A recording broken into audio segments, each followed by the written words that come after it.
Christianity, Buddhism, Islam. I'm not really religious at all. No, like not at all.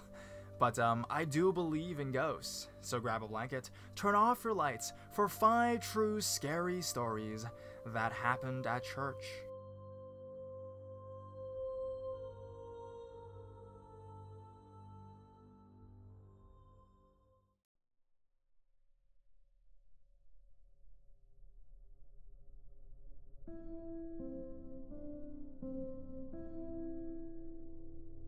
Ghost of Netherton Church. My story took place on a cold Sunday, November afternoon in the early 90s, 1992 I think. My cousin, brother, and I were on the way to St. Andrew's Church, Netherton, Dudley, in the West Midlands of England.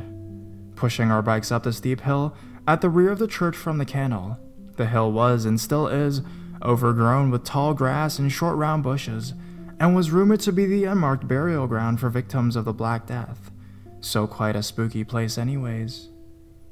At the time, it was thought by the US that the hill at the back of the church was a no-go zone, and we thought we would have got a good telling off if we were caught there. But still, we pushed our BMXs towards the top of the hill. Through the long grass and past the short bushes, we pushed on.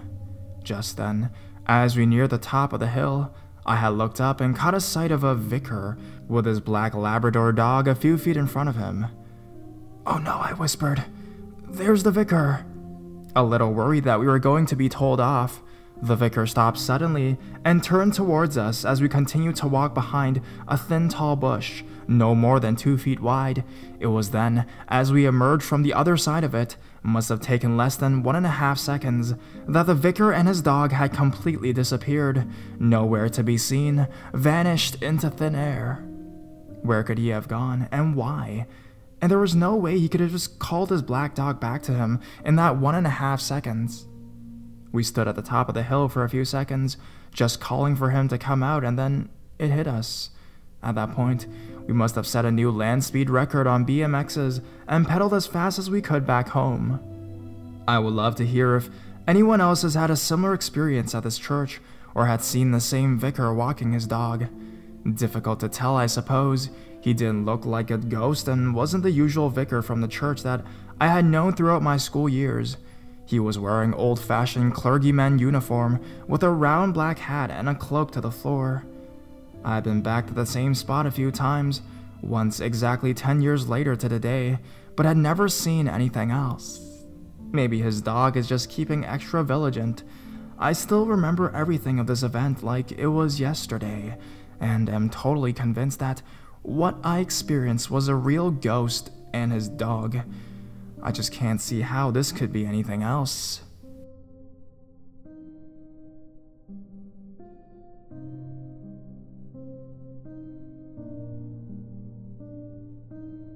The Blackened Church. My name is Joshua. The following story was my first encounter with the paranormal. Last year, I went to help my grandmother move out of the church she owned near Yorba Linda, California. It was a small church, and one of unorthodox faith that would be construed as satanic in nature. Strange horns, pentagrams, inverted crucifixes, items of that sort. I was unaware of the nature of her worship until after I had agreed to help, and I am a man of my word. It took a few days to get everything out. Occasionally, I would catch a glimpse of something out of the corner of my eye, nothing spectacular, a shadow here or there, and occasional bangs on the walls. But on the 3rd day, almost everything was out, save a painting of something I can't quite remember, and a strange-looking chair, which was facing the majority of the room. When I looked at the chair, I felt drawn to it. I slowly walked towards it, against my better judgment, and sat down in it, and I felt all of my energy drain into the chair. I tried to get up, but I found that I was almost glued to the chair. The only thing I could move was my head. As I was trying to get up, my attention was drawn to clicking sounds on the floor. As I looked up, I saw a black figure with crooked legs, almost like a goat or something, and it was walking towards me.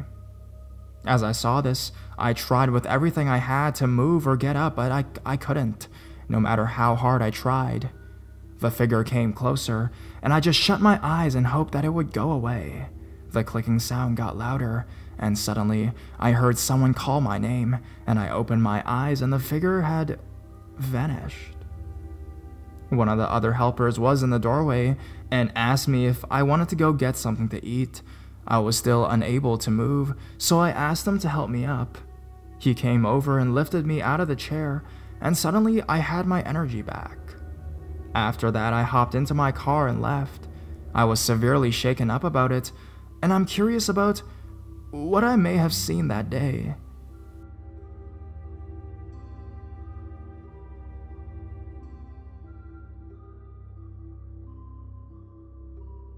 Strange night at an old haunted church. I'm not one to actually believe in ghosts and spirits, but this night still keeps me wondering. One night last year, the month of October, some friends and I decided to go to an old church, Rembrandt Church in Ashwood. I've been to this church with some of the same friends at least 3 times. It's known to be haunted. That's what I've been told. The night that strange things started happening is when 5 of my friends and I went. Once the car entered the church grounds, 3 of my friends said they could feel something evil already.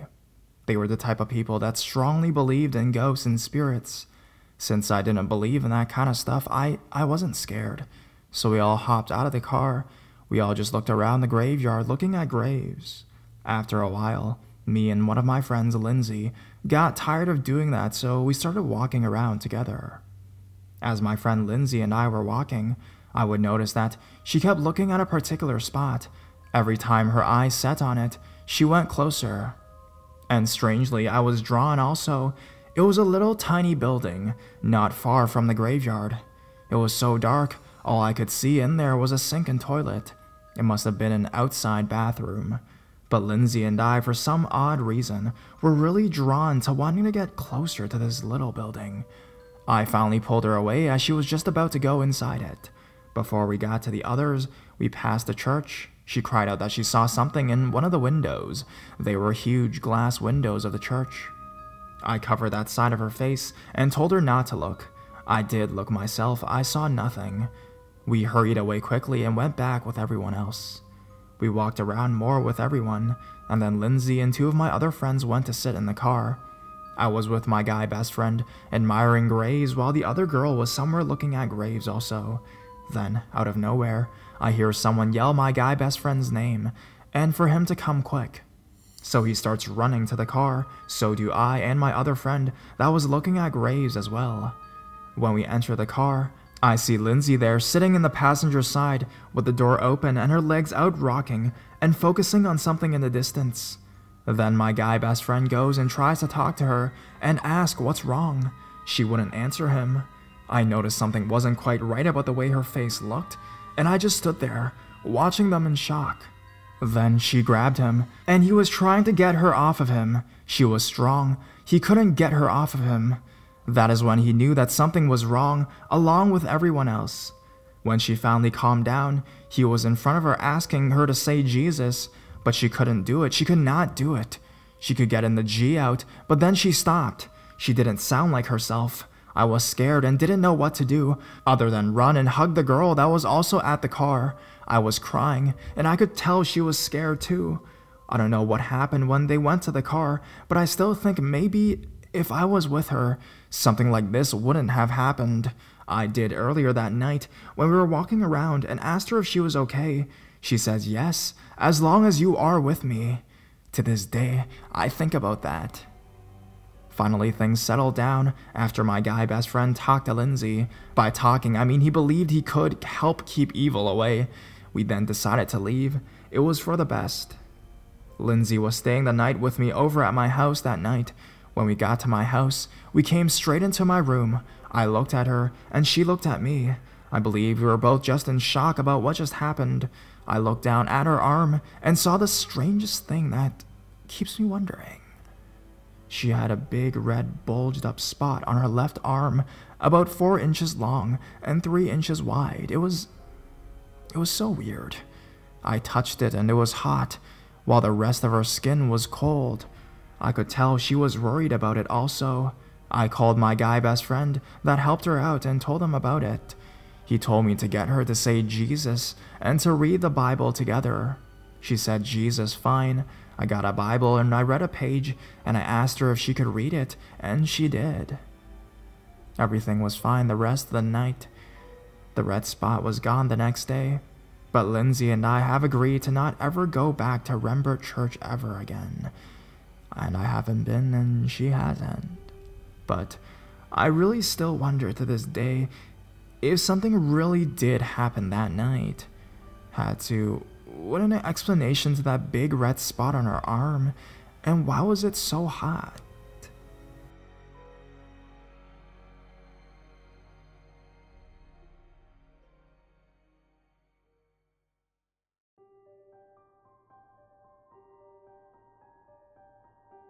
Strange occurrences outside of an old church.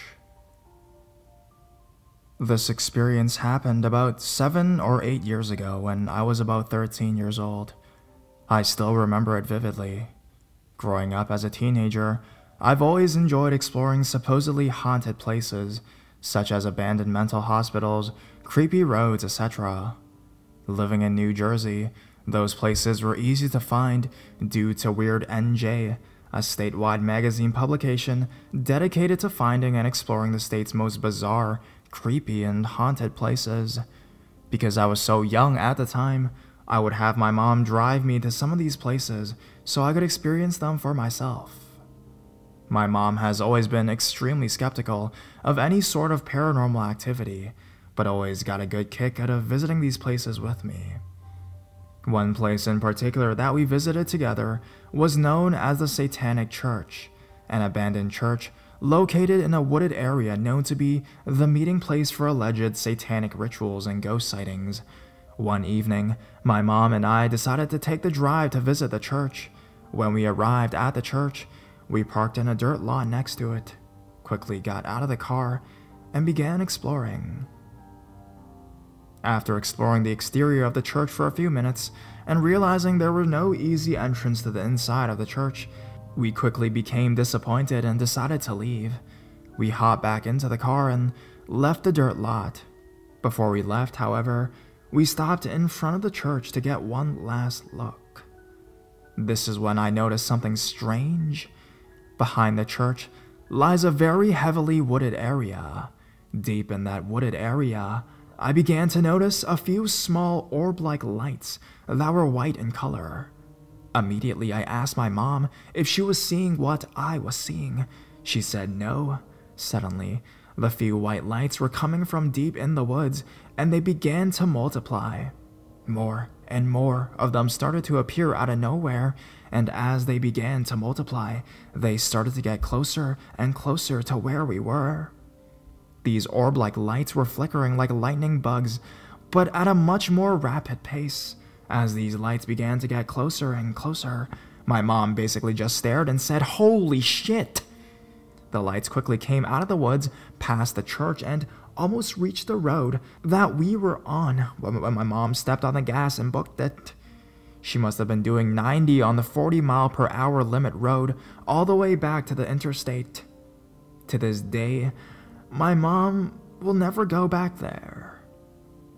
I still can't really make sense of what I experienced that night. Nobody has ever been able to give me a solid explanation of what happened that night either. So Reddit, has anyone ever experienced something like this before?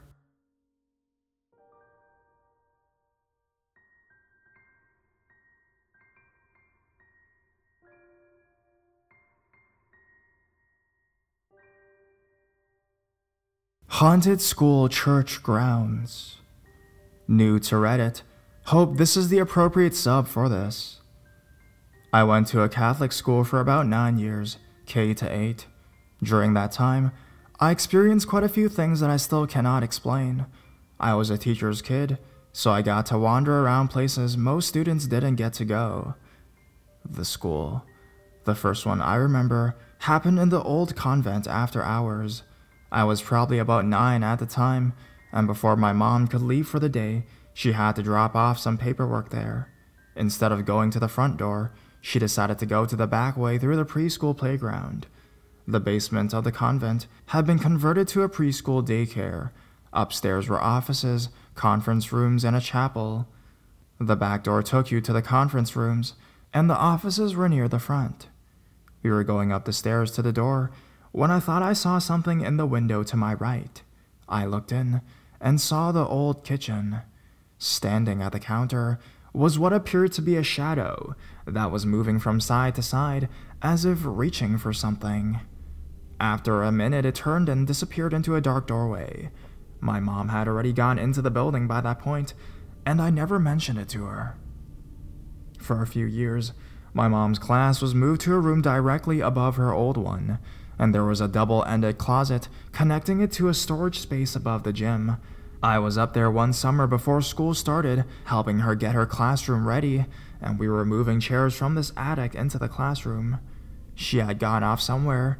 She has a habit of disappearing, and I would go running around the building looking for her, and I was up in this stuffy, still dusty attic alone when I felt the air sort of change, like someone was walking past me. There was no windows, the door to the classroom was closed, but there was definitely a breeze. And then I heard what sounded like footsteps on the stairs. Upon further investigation, at the opposite end of the attic was a staircase leading down to an exit behind the gym. I did tell my mom about this one, and she waved it off as me seeing things. The church. The students of the school were expected to be mass helpers, and a few times a year, students from a particular grade would be chosen to sing at the mass the next week. All the doors leading to the church locked behind you, so getting locked in a stairwell or the church basement was a relatively common occurrence. I mean, it's actually happened to me a few times before, but in those times, nothing actually ever happened. Until this one day. It was on one of those occasions of getting locked in. I was with a few other people. I was stuck in the church basement. We started to hear singing coming from above us, and we figured the choir had been started practicing already. We didn't think anything of it. I remember that there were stairs leading up to this sacristy, so we went up that way into the church. Yes, I got in trouble for that. The teachers knew it must have been my idea, right? 'Cause I was the teacher's kid. When we got there, all the lights were off and we were alone. The choir director hadn't been able to make it because of the rain and had actually canceled practice. I can't remember the reason, but I told the janitor of all people about the singing experience. He went, "Oh yeah, I have to close it every night. I know what you mean," and then dared the other night janitor to sit with him in there at midnight. He declined.